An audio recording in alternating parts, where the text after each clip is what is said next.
For those of you who have never been behind the mic on a podcast, if you have any curiosity about it, the way we do our podcasts is we record them in batches. Because we release 3 in a week at any one week, we usually do 9 at a time. And so by the time I've done my 9th podcast of the day, the old voice is going.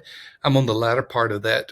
At this point right now, I can feel the voice straining a little bit, but that doesn't mean I don't want to be here. It means that I'm just straining a little bit in my voice. That's all. This is the Church Answers Podcast. My name is Thom Rainer. Our sponsor is Belay Solutions. They are your virtual solution to staffing. I can't say enough about them and what they've done for Church Answers and what they've done for me and the team members that they have brought me in the roles of executive assistant and other positions. Incredible organization that is really providing solutions to staffing that is very affordable and somebody that you may consider for your church or organization as well. I've mentioned on all of our podcasts, they have a download called 25 Tasks a Pastor Can Delegate to an Assistant. It's still available if you have not gotten it already. You can look at the show notes, or you can go to solutions.com/Thom Rainer. Hey, I wanted to give you an update in the roughly 10 minutes we have together, most of the time under 10 minutes. I want to give you an update on the Hope Initiative. The Hope Initiative was something that we started as a result of watching what churches were starting. And so, in essence, we didn't create it as much as we watched, and we made it available in a form that can be consumed by most churches. Now, what does that mean? We saw this movement of prayer and evangelism and this jumpstart movement taking place where churches were taking sometimes a week, sometimes 30 days, sometimes a month or 2 or 3, and they were getting their churches jump-started in prayer and evangelism, basically by committing to a small group of people, committing to one day every day for 30 days, doing something evangelistically or prayerful, usually something that is non-threatening. And it's been a great experience to hear from churches. We're now beginning to hear from numbers of churches about what they're doing with the Hope Initiative. And I just want to give you a little bit of update because it's so encouraging. It does my heart good to know that we have listened to how God is working in churches, and at Church Answers, we have tried to make those type of ministries available for the churches across the world, and such is the number of Hope Initiative churches that are out there. So I'm just going to report to you maybe 5 things that we're seeing right now, and all 5 are good. And in this world of negativity and polarization, I think it's good to report when you have 5 good pieces of information, and we've got it. First of all, with the Hope Initiative, beginning with small numbers is working. Many churches are beginning with 5, 6, and 7 people, not trying to recruit large numbers, and they're asking a few people to just be committed to it, and it's working.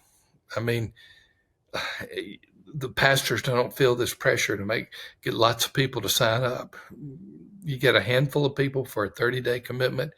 Now, to be fair, some churches are going church-wide, and they feel like that's best for their church. Absolutely fine. But the majority of churches are going in small numbers, and it's working. And we can say unequivocally to pastors and other leaders in churches that you can do the Hope Initiative, and we've got the information on the Hope Initiative in the show notes. You can do the Hope Initiative with just a few people, and it is powerful. It provides a jump start. It provides a change in attitude, which I'm going to talk about. It provides a new focus that you wouldn't expect from just a few people doing something. So you can do it with small numbers. Secondly, we're hearing a lot of churches are preparing fall campaigns with the Hope Initiative. This particular podcast is released in late August, and you could do a Hope Initiative in fall. It's only 30 days. It'd only take you a week or 2 to prepare for it, and you'd be ready to go. And it'd be a great initiative. And even if you have other things going on, you can do this with a few people in your church, or maybe a smaller number than usual. And so you still have plenty of time to do the fall campaign. And we're hearing from a lot of church leaders that they plan on this being a fall campaign in their church. And we're anticipating there's going to be some very good news. What are we seeing as a result of this for churches that have already gone through 30 days? Here are some of the reports. I call it 3 shifts in the church life, 3 shifts. One is attitudinal shift. People who've gone through the Hope Initiative, if they were obsessed with me, myself, and I, they have become outwardly focused and other focused. They've become more about loving God and loving others than asking for themselves. And that attitude has been contagious. We've heard it from church leaders.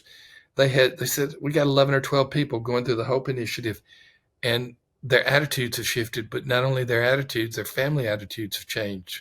And not only their family attitudes, but other people in the church are noticing it, and it's causing them to change as well. So these attitudinal shifts have been fantastic. And those are some of the reports that just make us smile with God delight that the Hope Initiative has been a part of that. Another shift beyond an attitudinal shift is a prayer shift. Simply, more people are praying. They've gone through the Hope Initiative that teaches them to do very brief prayers uh, over a 30-day period, very, very small amount of time commitment. And they've learned that praying, many people can pray an hour, most people can't. And as a result, they've learned how to pray without ceasing. In other words, at different times during the day. And it's caused an incredible prayer shift in churches and church members as well. Churches have become more prayerful, and churches that are more prayerful are churches that are more powerful. And then the third shift, beyond an attitudinal shift, a prayer shift, a third shift has been an evangelistic shift. The enemy wants our church members to be silent, but it is a sin to be silent when God has told us to speak. And we are to speak about the Great Commission. We are to tell the things of Christ. We're not to be silent. We're to be bold. And what we are seeing in many of these churches, even in the early stages of the Hope Initiative, as an increasing and possibly enduring boldness to share the gospel. People who are sharing the gospel who have indicated to us that they have never done anything like that before. These are some of the early reports on the Hope Initiative. And you can go to thehopeinitiative.com, or you can look in the show notes for the link to it. But just don't think you have to use a large number. You may have a full campaign this fall to just kick off a lot of things in your church. But look forward to these 3 shifts. Shift to a more positive, other focused attitude, a shift to greater prayer, and a shift to more evangelism. These are some of the things that we're hearing from churches that are going through the Hope Initiative. And my prayer is that you will do the Hope Initiative at your church as well. My name is Thom Rainer. This is the Church Answers Podcast. We're always so delighted to have you here as a part of this ministry, a part of this podcast. As you know, our founding and continuing and exclusive sponsor is Belay Solutions.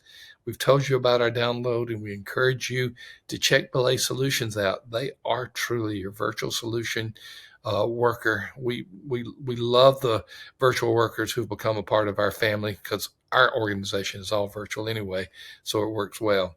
We'll continue to talk about these things that matter.